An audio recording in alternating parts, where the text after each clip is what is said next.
ഇതാണ് ആ പോലീസുകാരൻ, രാഹുൽ നെല്ലിമൂട്.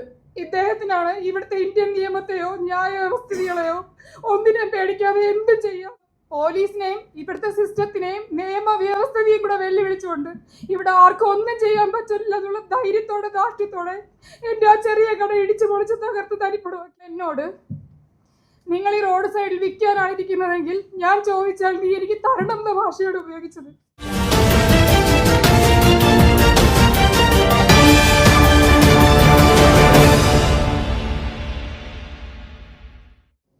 റസീന വട്ടിയൂർക്കാവ് സ്വദേശിയാണ്. ഇതെൻ്റെ കുടുംബമാണ്.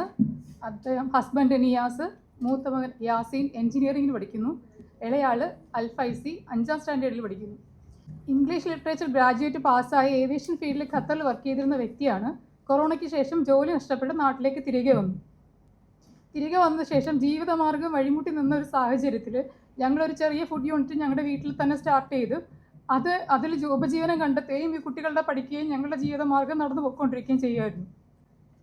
ഈ വരുന്ന ലാസ്റ്റ് 18/10/2025 3 മണിക്ക് ശേഷം ഞങ്ങളുടെ ഫുഡ് യൂണിറ്റിൽ തന്നെ ഒരു ഔട്ട്ലെറ്റ് പോത്തൻകോട് ഭാഗത്ത് ഞങ്ങൾ സെറ്റ് ചെയ്തിട്ടുണ്ട്.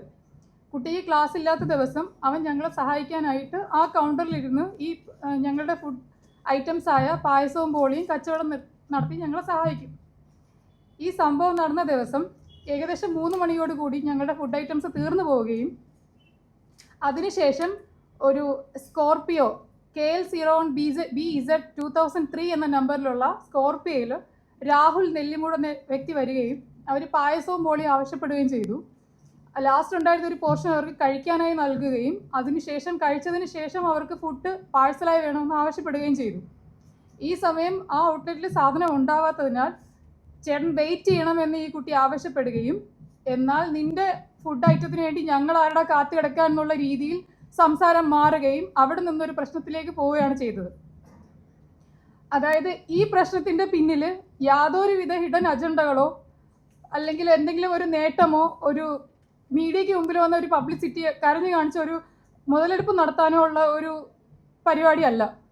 ഞങ്ങളുടെ സന്തോഷത്തോടെ സമാധാനത്തോടെ ഒരു കുടുംബം എങ്ങനെയെങ്കിലും ജീവിച്ചു പോയിക്കൊണ്ടിരിക്കുന്നതിൻ്റെ ഇടയിൽ ഇടുത്തി പോലെ വന്ന് വീടൊരു പ്രശ്നമാണിത്.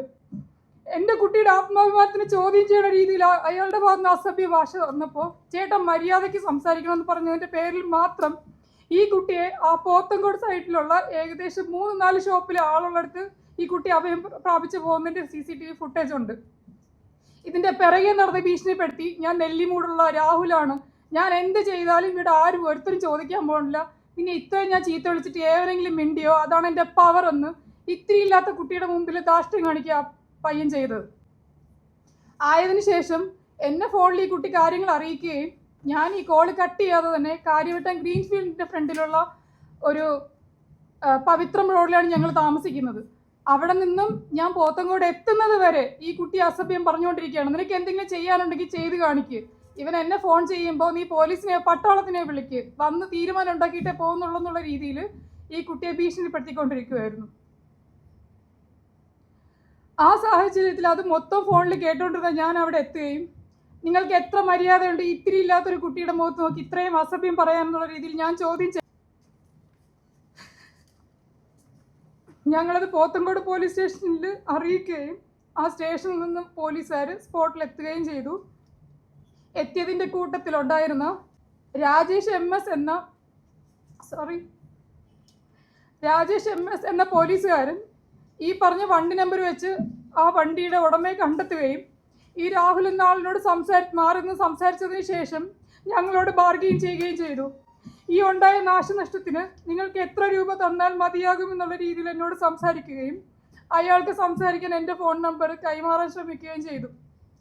എന്നാൽ ഇങ്ങനെ ഉണ്ടായ ഒരു ആത്മാഭിമാന നഷ്ടത്തിന് ഞങ്ങൾക്ക് നഷ്ടപരിഹാരമല്ല വേണ്ടത്, ഈ അനീതിക്ക് കൃത്യമായ ന്യായമായ നടപടി എടുക്കേണ്ടതാണെന്നുള്ളത് സത്യസന്ധമായി തന്നെ ഞങ്ങൾ സംസാരിക്കുകയും പോലീസ് സ്റ്റേഷനിലേക്ക് പോവുകയും ചെയ്തു.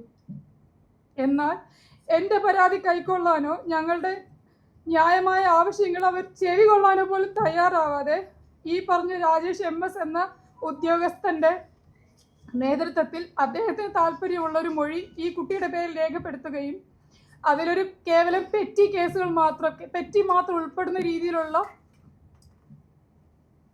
കോടതിയിൽ പോയാൽ ഒരു 500 റുപ്പീസ് സംതിങ് ഇങ്ങനെ പെറ്റി അടിച്ചിറങ്ങി പോകാനുള്ള പെനാൽറ്റി ആയിട്ടുള്ള വകുപ്പുകൾ ചേർത്തുള്ള ഒരു എഫ്ഐആർ ഇട്ടിട്ടുള്ളത്. ഈ പറഞ്ഞ രാജേഷ് MS എന്ന പോലീസുകാരനായിട്ട് ഞങ്ങൾക്ക് അവിടെയും വാക്ക് തർക്കം ഉണ്ടാവേണ്ട സാഹചര്യം വന്നു.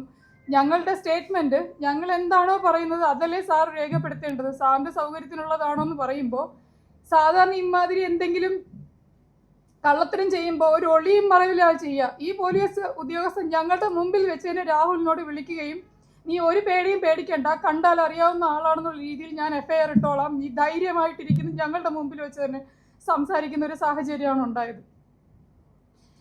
എൻ്റെ സ്ത്രീത്വത്തിനെ അപമാനിച്ചതും ഞങ്ങളുടെ ഒരു ഉപജീവന മാർഗമായി ഇദ്ദേഹം പോലീസിനെയും ഇവിടുത്തെ സിസ്റ്റത്തിനെയും നിയമവ്യവസ്ഥയും കൂടെ വെല്ലുവിളിച്ചുകൊണ്ട് ഇവിടെ ആർക്കും ഒന്നും ചെയ്യാൻ പറ്റില്ല എന്നുള്ള ധൈര്യത്തോടെ ധാർഷ്ട്യത്തോടെ എൻ്റെ ആ ചെറിയ കട ഇടിച്ചു പൊളിച്ച് തകർത്ത് തരിപ്പടമാക്കിയത്. അങ്ങനെ ചെയ്ത വ്യക്തിക്കാണ് ആ പോലീസ് സ്റ്റേഷനിലുള്ള ഒരു ഒത്താശ ചെയ്തു കൊടുത്തത്. ഇതാണ് ആ പോലീസുകാരൻ. ഇതിന്റെ പേരിൽ എന്ത് ഭവിഷ്യത്തും നേരിടേണ്ടി വന്നാലും ഞങ്ങൾ കുടുംബത്തോടെ നേരിടും. ഇതാണ് ആ പറഞ്ഞ രാഹുൽ നെല്ലിമൂട്. ഇദ്ദേഹത്തിനാണ് ഇവിടുത്തെ ഇന്ത്യൻ നിയമത്തെയോ ന്യായ വ്യവസ്ഥകളെയോ ഒന്നിനെയും പേടിക്കാതെ എന്തും ചെയ്യാം, ആരുടെ മേലിൽ കുതിര കയറാന്നുള്ള ധൈര്യത്തോടു കൂടി ഇത്രയും സങ്കടാവസ്ഥയിൽ എൻ്റെ കുട്ടികളെ പേടിച്ച് കിടന്നുറങ്ങേണ്ട സാഹചര്യത്തിൽ ഞങ്ങളുടെ കുടുംബത്തിന് കൊണ്ടെത്തിച്ചത്. ഇതിൻ്റെ FIR കോപ്പിയും ബാക്കി ഞാൻ പറഞ്ഞ എല്ലാ കാര്യത്തിൻ്റെയും ഫുൾ എവിഡൻസിൻ്റെ കോപ്പികളും എൻ്റെ കൈവശമുണ്ട്.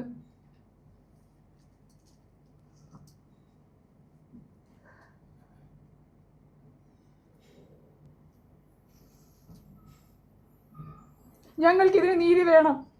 ഞങ്ങൾ സത്യസന്ധമായിട്ട് ജീവിക്കാൻ ആഗ്രഹിച്ച് എൻ്റെ കുട്ടികളെ വളർത്താൻ വേണ്ടി കഠിനമായിട്ട് അധ്വാനിച്ച് ജീവിക്കുന്ന കുടുംബമാണ്. ജോലി പോയി നാട്ടിൽ വന്നതിൻ്റെ മേലെ ആരുടെ മുമ്പിൽ ഞങ്ങൾ കൈനീട്ടാനും സഹായം ചോദിക്കാനോ പോയിട്ടില്ല. ഞാനും എൻ്റെ ഭർത്താവും കഷ്ടപ്പെട്ട് അധ്വാനിച്ച് എൻ്റെ 2 മക്കളെ വളർത്തി. കടവും ബാധ്യതയും വന്നപ്പോൾ ഞങ്ങൾ മക്കളെ കൊന്നിട്ട് മരിച്ചില്ല, ഇനി മരിക്കുകയില്ല. എനിക്കെൻ്റെ മക്കളെ വളർത്തലും ജീവിക്കാൻ വേണം.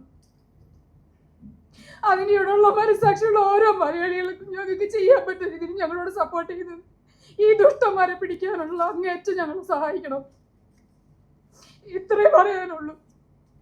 2 ദിവസം ഉറങ്ങിയിട്ട് ഇവർ പേടിച്ചാണ് ഉറങ്ങുന്നത്. എല്ലാം കരുതലോടെയാണ് നമ്മൾ വീട്ടിലിരിക്കുന്നത്.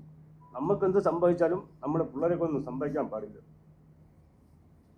അമ്മാതിരി പ്രശ്നങ്ങളാണ് ഇവിടെ നടക്കുന്നത്. നമ്മൾ ആരടുത്തും ഒന്നും പറയാനോ പോകണില്ല, ആരടുത്തും ഒരു പ്രശ്നത്തിനും പോകണില്ല, ആരടുത്തും പോയി കൈ തീട്ടാൻ പോലും പോയിട്ടില്ല.